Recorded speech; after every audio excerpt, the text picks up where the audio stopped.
Magandang araw po sa inyong lahat.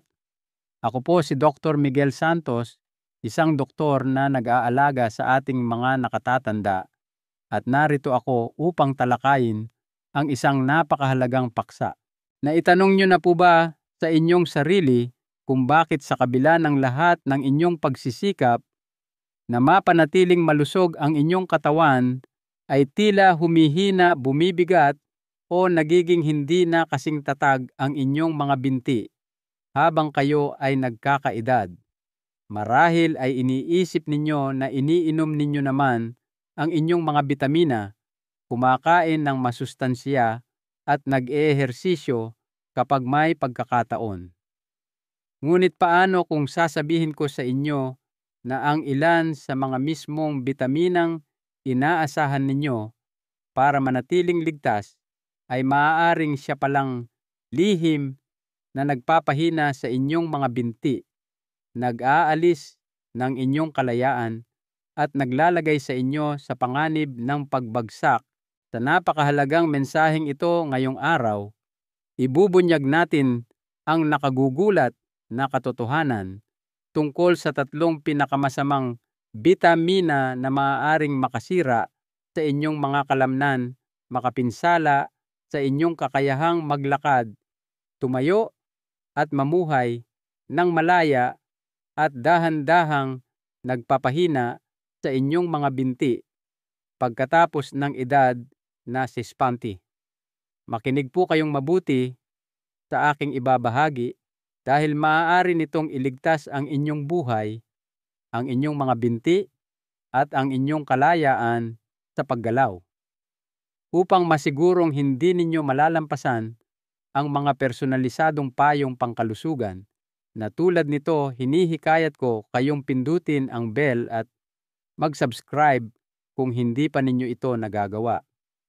Mag-type ng 1 sa comments kung nagustuhan ninyo ang video na ito.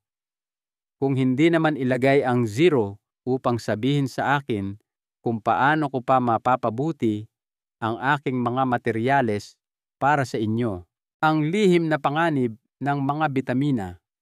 Ang dapat malaman ng mga senior, ang mga bitamina ay madalas nating tinitingnan bilang mga ligtas na katulong, maliliit na tableta ng kalusugan na nangangako ng mas mahabang buhay at mas matibay na katawan. Ngunit para sa mga senior, lalo na sa mga higit 10 anyos, na ang sitwasyon ay mas komplikado at mapanganib. Ang kakayahan ng katawan na sumipsip, mag-imbak at maglabas ng mga bitamina ay makabuluhang bumababa habang tayo ay tumatanda. Sa mga huling yugto ng buhay, ang dating nakakatulong ay maaaring maging lason na lihim na nagpapahina sa mga binti, tumutunaw sa mga kalamnan at naglalagay sa alanganin ng ating pagsasarili. Ang mga fat-soluble vitamins, mga bitaminang natutunaw sa taba tulad ng bitamina A, D at E ay maaaring maipon sa katawan sa paglipas ng panahon at magdulot ng mga nakatagong panganib sa kalusugan. Kabaligtaran ng mga water-soluble vitamins, mga bitaminang natutunaw sa tubig na madaling mailabas ng katawan, ang labis na dami ng mga bitaminang ito ay hindi lamang basta nananatili sa loob. Aktibo silang nakikialam sa sirkulasyon ng dugo, sa mga senyales ng nerbiyos at sa paggana ng mga kalamnan na nagdudulot ng mga problema sa balanse, pangmatagalang pagkapagod at mas mataas na panganib ng mga malalang pagbagsak. Ang pinaka nakababahala sa lahat ay maraming matatanda ang labis na nakakainom nito dahil sa kanilang mabuting intensyon na paggamit ng mga suplemento nang hindi nauunawaan ang pinagsama-samang panganib. Ang pagiging mulat sa mga nakatagong panganib na ito ay hindi lamang para sa pagpapabuti ng inyong kalusugan. Ito ay mahalaga para sa pagpapanatili ng inyong kalayaan, paggalaw at dignidad sa mga pinakamahalagang taon ng inyong buhay. Huwag na nating patagalin pa. Unang punto, ang lihim na mamamatay tao ng mga kalamnan ay ang vitamin A. Ang vitamin A ay matagal nang pinupuri dahil sa kakayahan nitong suportahan ang malusog na balat, palakasin ang immune system at protektahan ang ating paningin.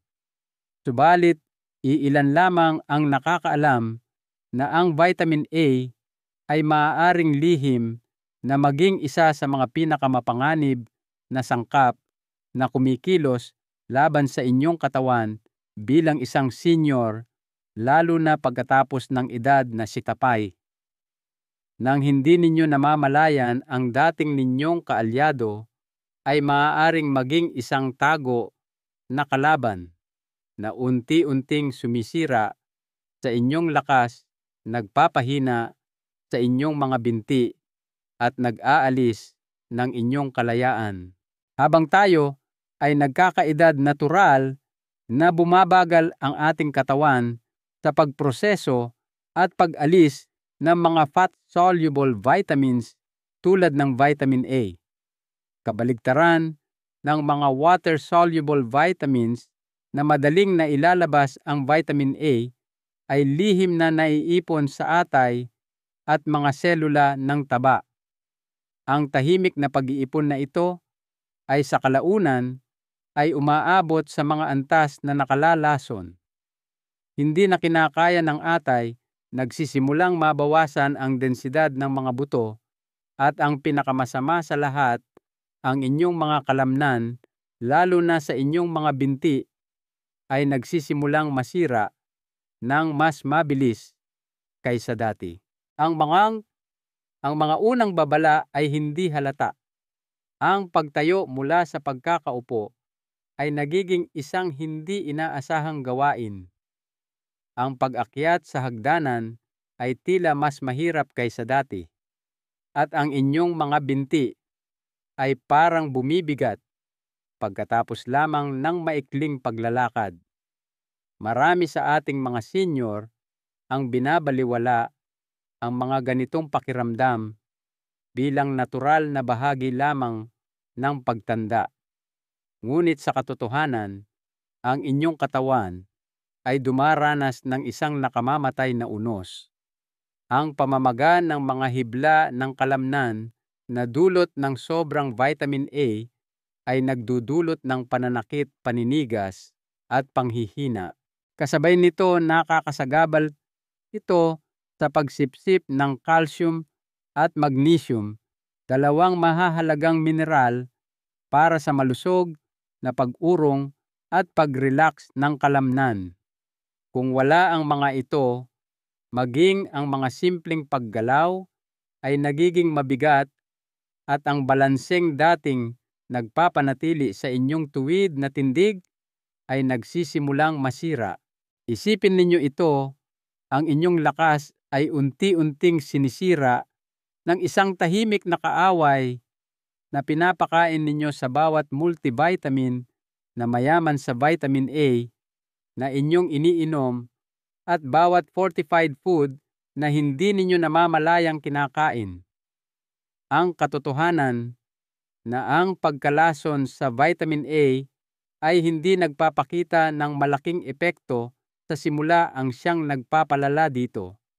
Ito ay unti-unting umuusbong hanggang sa mapansin ninyo na lamang kung gaano nakahina ang inyong mga binti pagkatapos ng isang pagbagsak, pagkabali ng buto o hindi planadong pagpapa-ospital. At hindi diyan nagtatapos ang panganib.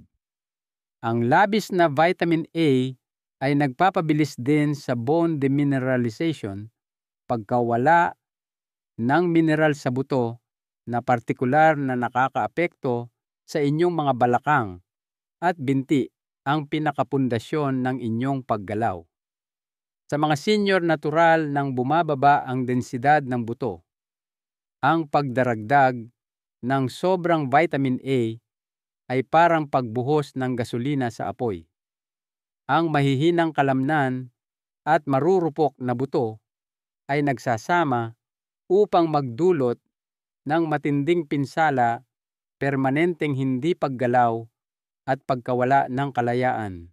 Ito ang dahilan kung bakit napakahalagang kumilos ngayon. Sa halip na basta na lamang umasa sa mga gamot na nabibili nang walang reseta, laging suriin ang inyong mga suplemento, limitahan ang mga fortified foods at sikaping kunin ang vitamin A ng natural mula sa balanseng pagkain. Sa edad na 80 pataas ang inyong katawan ay nangangailangan ng respeto, maingat na nutrisyon at nakatutok na pangangalaga, hindi ang mas marami sa inaakala ninyong malusog nang hindi nalalaman ang mga panganib. Subalit ang vitamin A ay simula pa lamang ng maraming nakatagong panganib na inyong kinakaharap araw-araw.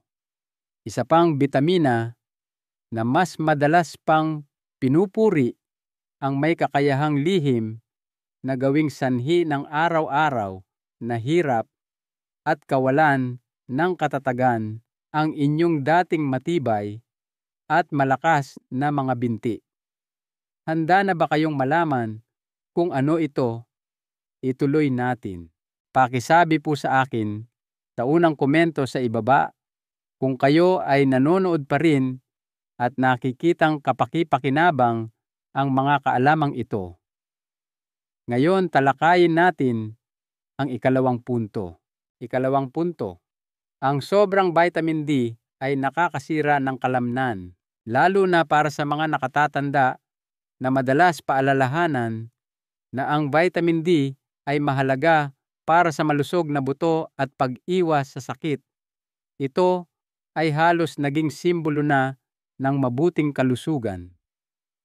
Pare-pareho ang mensahe mula sa mga doktor, patalastas, at maging sa mga kaibigan, dagdagan ang inyong vitamin D.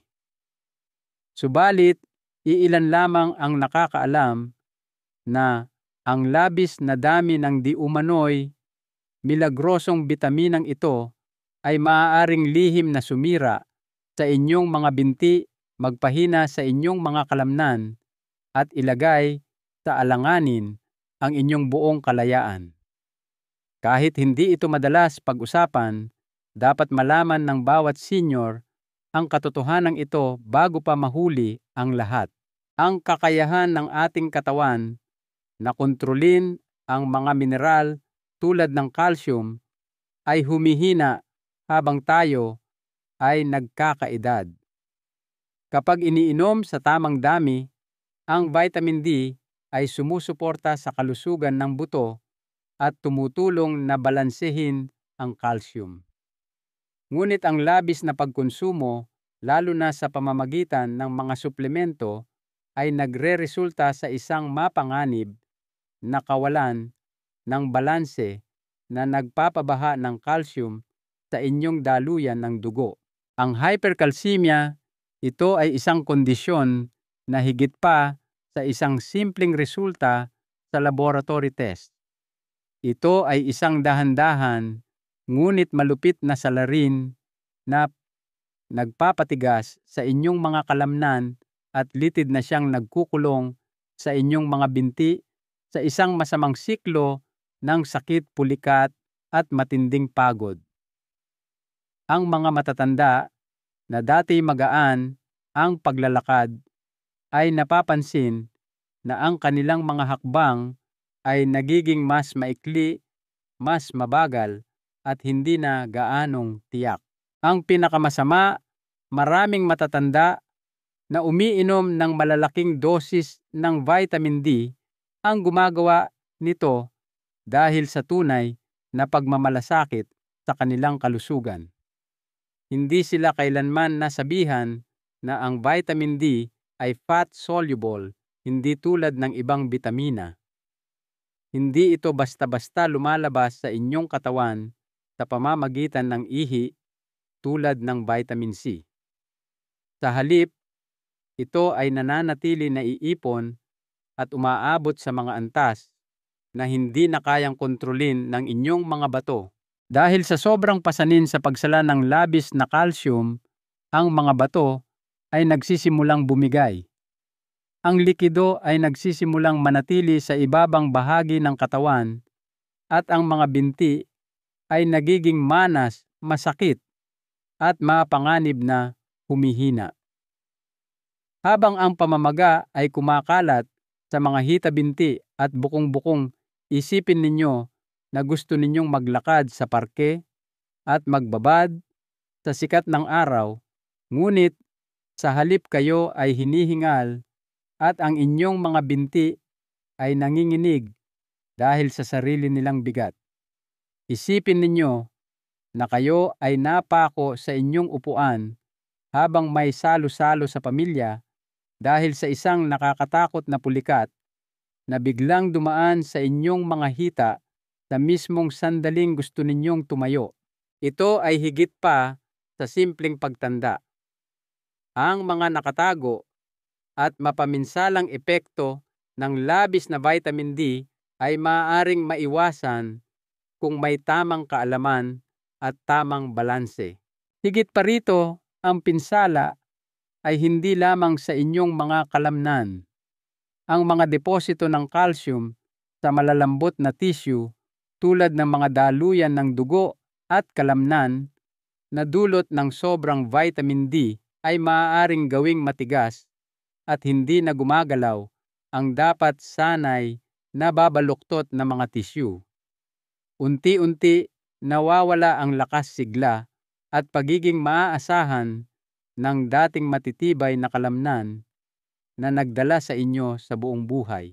Ang bawat hakbang ay parang mas mabigat, bawat hagdanan ay tila mas mataas, bawat panganib ng pagbagsak ay nagiging mas nakamamatay. Sa kasamaang palad, madalas ay hindi namamalayan ng mga nakatatanda ang panganib hanggang sa ang mga sintomas ay masyado ng malala para baliwalain. Sa puntong iyon, ang kanilang paggalaw ay maaaring seryoso ng napinsala. Kabalintunaan ang mismong bagay na pinagsikapan nating iwasan, marurupok na buto, mahihinang kalamnan, at ang malupit na pagkawala ng kalayaan ang siyang nagiging resulta ng labis na pag-inom ng suplemento na udyok ng takot sa pagkawala ng buto.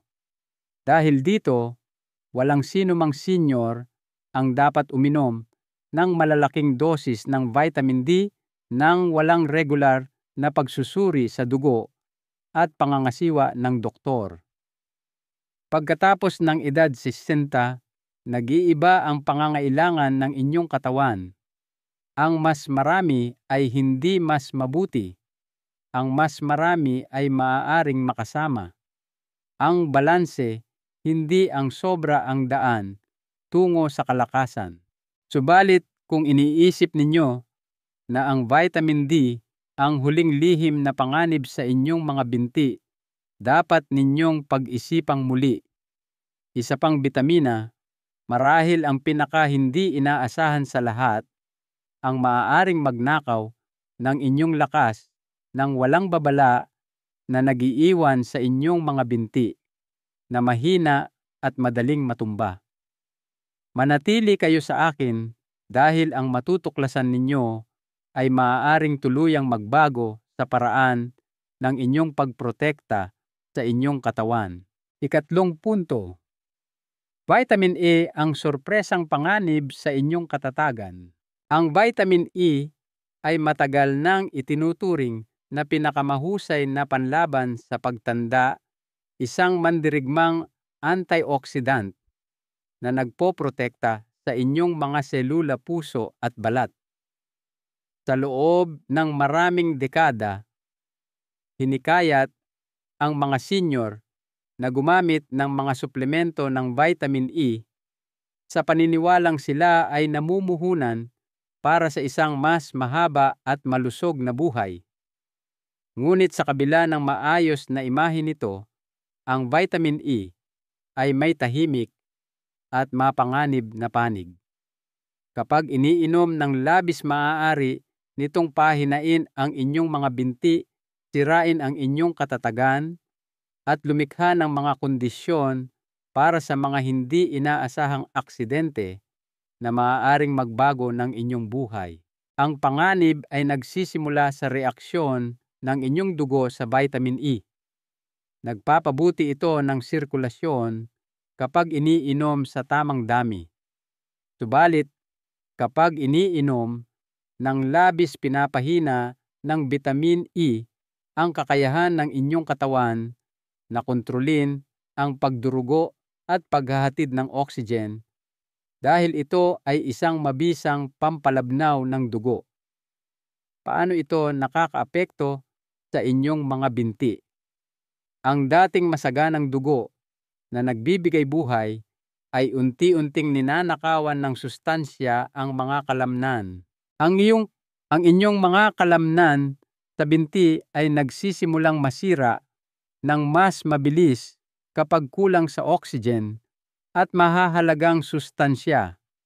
Ang dating masayang paglalakad sa inyong lugar ay parang paglusong na ngayon sa makapal at malagkit na putik. Pagkatapos tumayo, maaari ninyong mapansin ang bahagyang paggiwang-giwang sa inyong paglakad na wala naman dati, kasama ang pakiramdam ng pagkahilo. Ang isang bahagyang paakyat na daan ay parang pag-akyat na sa isang bundok o pagkatapos lamang ng ilang minutong paglalakad, ang inyong mga binti ay parang bumibigay na. Hindi ninyo ito guni-guni. Ito ang unti-unting pagkawala ng lakas, balanse at tibay ng kalamnan. At ang pinakanakakatakot na aspeto, karamihan sa mga nakatatanda ay hindi iniuugnay ang mga sintomas na ito sa maliit at tila hindi nakapipinsalang tableta na kanilang iniinom kasama ng kanilang kape tuwing umaga. Bukod sa sirkulasyon, ang labis na vitamin E ay maaaring direktang makaapekto sa pagpapanatili ng kalamnan. Ayon sa mga pag-aaral, ang labis na antioxidants tulad ng vitamin E ay kabalintunaan maaaring pumigil sa natural na mga senyales ng stress ng katawan na siyang nagsisimula ng pagkumpuni at muling pagbuo ng kalamnan. Sa mas simpleng salita, ang inyong mga kalamnan ay idinisenyo upang mas matibay na makabawi mula sa maliliit na pagkapuwersa. Ngunit ang labis na vitamin E ay maaaring pigilan ang mahalagang tungkuling ito na unti-unting nagpapahina, nagpapalambot at sumisira sa mga kalamnan. Ang pagkawala na ito ay nagpapabilis sa proseso ng pagiging mahina at hindi na makagalaw para sa isang taong higit 60 na natural nang bumababa ang dami ng kalamnan. Mas malala pa, ang labis na vitamin E ay iniugnay sa mahinang neuromuscular koordinasyon ng nerbiyos at kalamnan. Nangangahulugan ito ng mas mabagal na reflexes bukod pa sa mas mahinang kalamnan. Isang hindi nakikitang panganib habang kayo ay naglalakad sa inyong sala, bumababa sa bangketa o tumatawid sa kalsada. Ang lahat ay maaaring magbago sa isang segundo lamang ng pagkaantala. Isang maliit na pagkadulas lamang at isang malubhang pagbagsak. Isipin ang pighati ng buong buhay na pagsisikap na mapanatiling malusog ang sarili para lamang mawala ang inyong kalayaan dahil sa isang mabuting intensyon ngunit maling pag-inom ng suplemento. Isipin kung gaano nakakatakot ang gumising isang umaga, bumangon sa kama at matuklasan na hindi na ninyo mapagkakatiwalaan ang inyong mga binti. Hindi ito ang natural na nangyayari sa pagtanda. Ito ay pinsalang maiiwasan na dulot ng isang bagay na sinabi sa inyong malusog.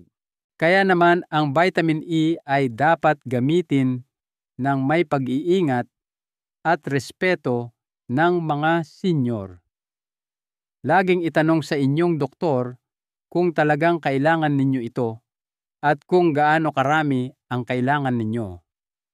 Ang pagbaliwala sa mga nakasulat sa mga pakete ng suplemento ay maaaring magkaroon ng mabigat na kahihinatnan. Kahit na nakakatakot, ang tatlong mapaminsalang bitaminang ito, hindi dito nagtatapos ang kwento. Isa pang nakatagong panganib ay isang pang-araw-araw na gawain na napakakaraniwan at madalas na binabaliwala na kung hindi kayo mag-iingat ay maaaring maging huling dagok sa lakas ng inyong binti. Nagtataka ba kayo kung ano ito? Ituloy natin. Pakisabi po sa akin sa unang komento sa ibaba kung kayo ay nanonood pa rin at nakikitang kapaki-pakinabang ang mga kaalamang ito. Ngayon tumungo tayo sa ika-4 na punto. Ika-4 na punto. Ang tunay na halaga ng mahinang binti at ang pangangailangang kumilos agad. Ang panghihina ng binti ay higit pa sa isang nakakainis na kondisyon. Hindi ito basta-basta isang bagay na kasama ng pagtanda na kailangan ninyong tanggapin ng walang tanong-tanong. Kapag mahina ang inyong mga binti, ito ay isang babala mula sa inyong katawan. Ito ay tanda ng isang dahan-dahan at masakit na paglisan mula sa kalayaan pagsasarili at sa buhay na ilang dekada ninyong binuo. Ang halaga ng pagbaliwala sa babalang iyon o pagpapaliban sa pagkilos ay mas mataas kaysa sa inaakala ninyo. Nawawala ang inyong kalayaan, ang inyong dignidad at maging ang inyong pag-asa. Kapag humihina ang inyong mga binti, nagsisimulang masira ang bawat aspeto ng inyong pang-araw-araw na buhay. Ang mga simpleng kasiyahan tulad ng pagsasayaw sa kasal ng pamilya, pag-aalaga sa inyong hardin o paglalakad sa parke ay nagiging mabibigat na gawain. Nagsisimula kayong mag-alinlangan sa inyong kakayahang harapin ang mga hamon tulad ng pagtawid sa inyong sala o pagpunta sa grocery. Ang mundo sa paligid ninyo ay lumiliit, nagiging mas malungkot at mas nakahiwalay sa bawat hakbang na hindi ninyo magawa at bawat lakad na iniiwasan ninyo. Ang pakiramdam ng pagod ay hindi lamang ang tanging senyales ng mahinang mga binti. Ito ay may kinalaman sa pagkawala ng emosyonal at pisikal na balanse. Higit sa isang buto ang maaaring mabali sa isang pagbagsak. Maaari nitong basagin ang inyong kumpiyansa, ang inyong diwa at ang inyong kinabukasan. Ayon sa mga estadistika, ang mga matatandang pasyente na nakakaranas ng pagbagsak ay madalas na kailangang dumaan sa mahirap na rehabilitasyon, mahabang pananatili sa ospital at kung minsan ay permanenteng paglipat sa isang pasilidad na may sinag-aalaga. Nakalulungkot, marami ang hindi naganap na nakakabawi sa kanilang dating antas ng kalayaan. Subalit, ang tunay na halaga ay mas malalim pa. Ang inyong pagiging kusa at kakayahang yakapin ang buhay ay ninanakaw ng mahihinang binti. Ang mga pagkakataon upang ituloy ang inyong mga hilig, mga bakasyon ng pamilya at mga imbitasyon mula sa mga kaibigan ay nababahiran lahat ng isang nakatagong takot. Paano kung maiwan ako? Paano kung madapa at matumba ako? Ang takot na ito ay sa kalaunan ay nagtatayo ng mga pader sa paligid ninyo na hindi nakikita ng iba, ngunit araw-araw ninyong nararamdaman.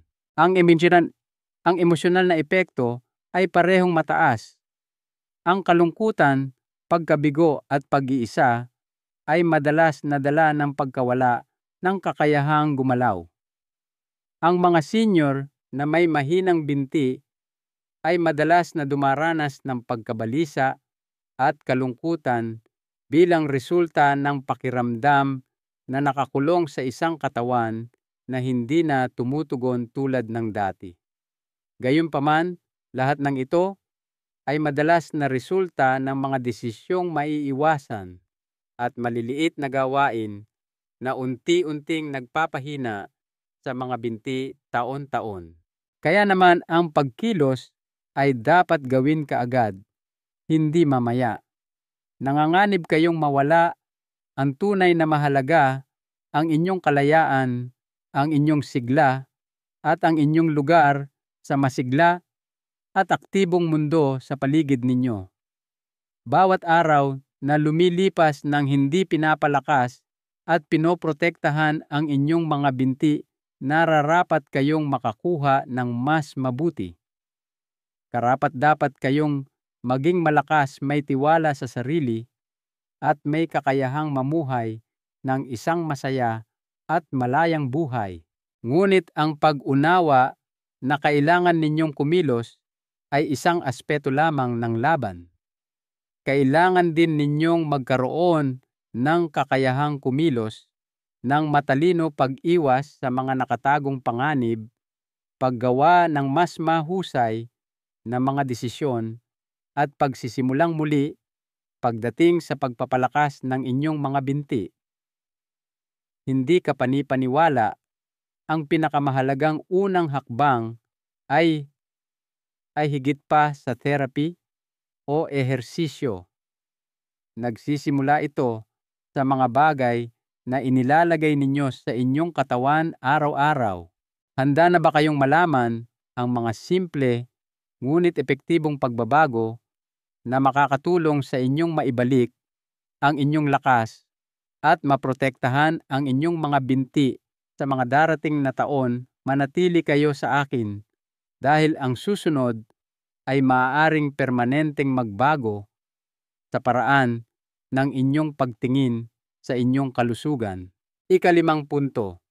Paano protektahan ang inyong sarili ngayon din? Ang pagkontrol sa lakas ng inyong binti at pagprotekta sa inyong kalayaan ay hindi nangangailangan ng malalaking pagbabago ng sabay-sabay. Nagsisimula ito sa maliliit at sinasadyang mga desisyon araw-araw na sa paglipas ng panahon ay nagre-resulta sa malalaking kinalabasan. Kailangan ninyong kumilos ngayon kung nais ninyong protektahan ang inyong kinabukasan upang patuloy kayong makalakad, manatiling tuwid, at mamuhay ng malaya. Ang pagbabalik ng lakas ay maaaring maging mas mahirap kung hahayaang magpatuloy ang hindi nakikitang pinsala kahit sa loob lamang ng ilang buwan pa. Ang una at pinakamahalagang hakbang ay ang muling pag-isipan kung ano ang inilalagay ninyo sa inyong katawan. Posibleng ang mga suplemento na dati ninyong inaakalang ligtas o kahit nakabubuti ay lihim na ngayong nakakasama sa inyo. Maingat na suriin ang inyong pang-araw-araw na pag-inom ng mga bitamina at multivitamin. Baliktarin ang mga bote, suriin ang mga etiketa. Alamin na maaaring kayo pa ang nagpapalalas sa mismong kahinaan na inyong kinatatakutan kung mapapansin ninyo ang mataas na antas ng vitamin A, D o E. Bago simulan ang anumang programa ng suplemento, makipag-usap sa inyong doktor. Ang pangangailangan ng inyong katawan sa edad na 40 ay iba sa edad na 65 o 75. Sa mga panahong ito, ang karunungan ay nasa katumpakan, hindi sa kasobrahan.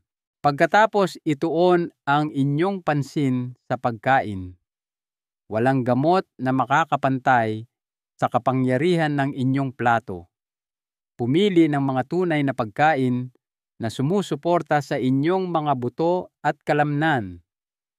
Mga walang taba na karne, madahong gulay, makukulay na prutas, buto-mani at maraming tubig. Gawin ninyong gamot ang inyong pagkain. Bawat kagat ay may potensyal na maging isang hakbang tungo sa kalakasan o kahinaan. Ang mga bitamina ay matatagpuan sa sariwa at buong pagkain, sa mga anyo at dami na ligtas na mapoproseso ng inyong katawan. Ngunit ang kasaganaan ng mga artipisyal na bitamina sa mga processed foods at fortified goods ay maaaring mapanganib na magpabago ng balanse. Ang susunod na linya ng depensa para sa inyo ay ang regular na pagsusuri. Humiling ng pagsusuri sa dugo na sumusukat sa balanse ng inyong calcium, paggana ng bato, at antas ng bitamina. Huwag maniwala sa mga malabong pangako. Humingi ng malinaw na kasagutan. Ang pagiging mulat sa inyong kasalukuyang sitwasyon ay nagbibigay sa inyo ng kapangyarihang gumawa ng angkop na aksyon at mga kinakailangang pagsasaayos bago pa man maging malubhang problema sa kalusugan ang maliliit na kawalan ng balanse. Ito ay katapangan. Higit pa ito sa simpleng pag-iingat. Marahil ang pinakamahalaga sa lahat ay ang parangalan, ang paggalaw. Ang inyong mga binti ay mga buhay na bahagi ng katawan na sabik na gamitin. Ang banayad na ehersisyo tulad ng paglalakad, pag-uunat at pagsasanay sa lakas ay nagpapanatili sa daloy ng dugo, paggana ng mga kalamnan at pagiging nababaluktot ng mga kasukasuan. Hindi kailangan ng komplikadong kagamitan. Ang mga simpleng gawi na regular na isinasagawa ay maaaring magkaroon ng malaking epekto. Pinapaalalahanan ninyo ang inyong sarili, kailangan pa kita. Naniniwala pa rin ako sa iyo. At sila ay tumutugon sa pamamagitan ng pagkilos. Sa pagkilos ngayon, ipinapahayag ninyo ang inyong pagtanggi na tanggapin ang isang kinabukasang umaasa sa iba. Tinatanggihan ninyong hayaan ang unti-unting pagkasira dahil sa maiiwasang kahinaan na mag-alis ng inyong mga pag-asa para sa isang masiglang pagtanda. Ginagawa ninyo ang matapang at maagap na desisyon na ipagtanggol ang inyong kalayaan, ang inyong lakas, at ang inyong dignidad. Ngunit mayroon pa ring isang huling lihim na kalaban na nag-aabang sa kabila ng tamang suplemento, malusog na pagkain, tulong medikal at ehersisyo. Isang bagay na mas mabilis na kumukuha ng sigla kaysa sa inaakala ninyo at dahan-dahang nagpapabilis sa panghihina ng binti. Ihanda ang inyong sarili dahil ang matutuklasan ninyo ay maaaring ganap na magbago sa inyong buong pananaw kung paano pananatilihing ligtas ang inyong katawan pagkatapos ng edad na 60. Ang inyong lakas, ang inyong kalayaan, ang inyong desisyon, ang landas ng buhay ay natutukoy sa lakas ng ating mga hakbang, ang tiwala sa sarili na gumalaw, tumuklas at mamuhay ng walang takot. Ngunit Tulad ng ating ipinakita, kung hindi tayo mag-iingat, kahit ang mga gawaing may mabuting intensyon tulad ng pag-inom ng bitamina ay maaaring lihim na sumira sa lakas na iyon. Pagkatapos ng edad na 60, bawat desisyon na ating ginagawa ay nagiging mas makabuluhan. Ang kapabayaan ay may mas malaking negatibong epekto. Ang katawan ay nagiging hindi na gaanong mapagpatawad at ang puwang para sa pagkakamali ay lumiliit. Ang pagkawala ng kalamnan ay hindi lamang ang sanhi ng mahinang mga binti. Ito ay kumakatawan sa unti-unting pagkawala ng kagalakan, kalayaan at pagsasarili. Ngunit narito ang katotohanan, hindi kayo walang kapangyarihan. Dahil ngayon, taglay ninyo ang kaalaman, kayo ay mas may kapangyarihan kaysa dati. Alam na ninyo na mapanganib ang basta na lamang umasa sa mga suplemento ng walang gabay. Alam na ninyo na ang pag-aalaga sa inyong mga binti ay nangangahulugan ng pag-aalaga sa inyong kalayaan na mamuhay ayon sa gusto ninyo na manatiling kasama sa mga gawain ng inyong pamilya at harapin ang bawat araw ng may dangal at layunin. Ang magandang balita ay hindi pa huli ang lahat upang baguhin ang landas. Sa pamamagitan ng mga sinadya at may kaalamang desisyon, pagsusuri sa inyong mga suplemento, pagbibigay prioridad sa mga tunay na pagkain, pakikipag-usap sa inyong mga doktor, at pagtrato sa inyong katawan ng may respeto, unti-unti ninyong maibabalik ang pundasyon ng inyong lakas. Mula ngayon, bawat desisyon na inyong gagawin ay may kapangyarihang tahimik na magsara ng mga pinto o magbukas ng mga bago. Tandaan po ninyo, ang pagtanda ay hindi kailangang mga hulugan ng paghina. Maaari itong mga hulugan ng karunungan. Maaari itong mga hulugan ng katatagan. Maaari itong maging pagpapakita sa inyong sarili at sa mga nakapaligid sa inyo na ang tunay na sigla ay walang panahon. Ang inyong mga binti ay isang bahagi lamang ng inyong katawan. Kinakatawan nila ang inyong espiritu, ang inyong mga pangarap, at ang inyong kalayaan. Taglay ninyo ang kakayahang harapin ang hinaharap ng may tapang, paninindigan at optimismo. Kayo ang may kontrol sa inyong buhay, sa inyong kalusugan, at sa kung sino kayo.